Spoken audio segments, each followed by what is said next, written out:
갑자기 못 걷는다든지 갑자기 쩔뚝쩔뚝 전다든지 다리를 이렇게 움직였을 때 혹은 양반 다리를 했을 때 통증을 굉장히 심하게 느껴 한다든지 그러면 꼭 병원에 오셔서 여러 가지를 좀 확인해야 되는, 일주일, 2주 진단이 늦어질수록 고관절이 녹는다든지 다 치료가 난 후에도 그쪽 고관절의 성장판이 손상되어 훗날 다리 길이가 차이가 난다든지 장애를 만들 수 있는 병이기 때문에 일과성 고관절 활액막염 이름만 들여도 발음도 어려운데 너무 어려운 병 같죠? 저도 처음엔 이게 뼈에 생기는 큰 병인가 싶었는데 찾아보니 관절에 생기는 감기 같은 거라고 하더라고요. 특히 성장기 아이들 다리 길어질 시기에 갑자기 쩔뚝거리거나 다리가 아프다고 할 때 많은 부모님들이 성장통인가 하시는데 일과성 고관절 활액막염 어렵지 않게 알아보는 시간 갖겠습니다. 자, 원장님 뭡니까 이게? 용어가 너무 어려운데요. 고관절, 즉 엉덩이에 생기는 염증이라고 보시면 됩니다. 보통 아침에 자고 일어나는데 갑자기 못 걷는다든지 갑자기 쩔뚝쩔뚝 전다든지 그리고 다리를 이렇게 움직였을 때 혹은 양반 다리를 했을 때 통증을 굉장히 심하게 느껴 한다든지 그러면 꼭 병원에 오셔서 여러 가지를 좀 확인해야 되는 그런 질환이라고 할 수 있겠습니다. 자,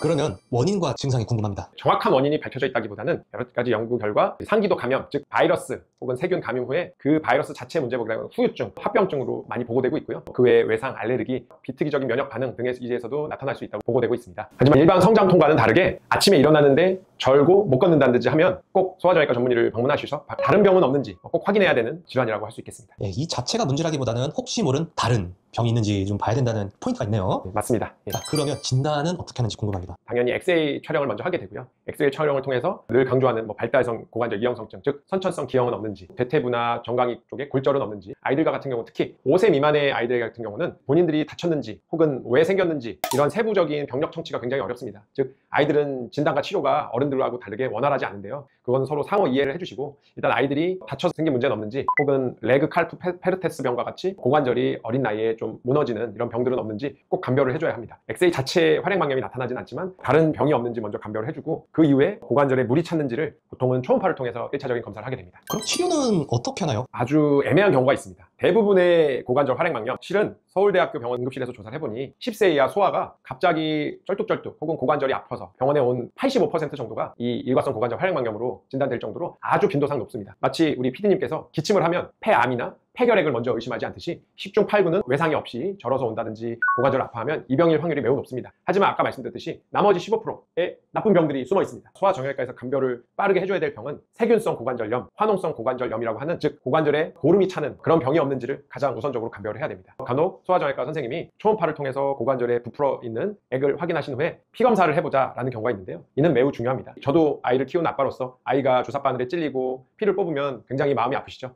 하지만 피검사를 통해서 백혈구 수치라든지 C 반응성 단백이라는 이런 여러 가지 염증 수치를 확인해서 아까 말씀드렸듯이 감기로 표현하는 이 일과성 고관절 활액막염은 염증 수치가 매우 낮거나 아니면 정상일 것이고 세균성 관절염, 화농성 관절염은 염증 수치가 매우 높을 거기 때문에 당연히 염증 수치가 높으면 높을수록 입원을 한다든지 혹은 정말 안타까운 경우에는 수술까지도 가는 병이기 때문에 이와 같이 세균성 관절염이 아닌지를 꼭 확인하는 것이 이 병의 가장 큰 핵심 포인트라고 할 수 있습니다. 쉽게 말해 고관절계의 감기네요. 맞습니다. 기침을 하면 감기도 있지만 가끔 폐렴도 있지 않습니까? 폐렴이 아닌지, 그러니까 고관절에 세균성 염증이 있지 않은지를 확인하는 것이 가장 중요합니다. 왜냐하면 고관절을 쩔뚝쩔뚝하게 하는 병들은 많습니다. 소아 류마티스 관절염이라든지 레그 칼프 페르테스 병이라든지 여러 가지 병들은 솔직히 조금 늦게 발견돼도 병의 예후의 차이가 없어요. 하지만 세균성 고관절염은 일주일, 2주 진단이 늦어질수록 고관절이 녹는다든지 다 치료가 난 후에도 그쪽 고관절의 성장판이 손상되어 훗날 다리 길이가 차이가 난다든지 장애를 만들 수 있는 병이기 때문에 세균성 고관절염이 아닌지를 확인하는 것이 가장 중요하고, 그러므로 어머님들, 아버님들께서 꺼려 하실지라도 가장 간단하고 우리가 빠르게 나오고 하는 검사가 피검사이기 때문에 피검사를 그래도 체크해 보시는 것을 권고하는 바입니다.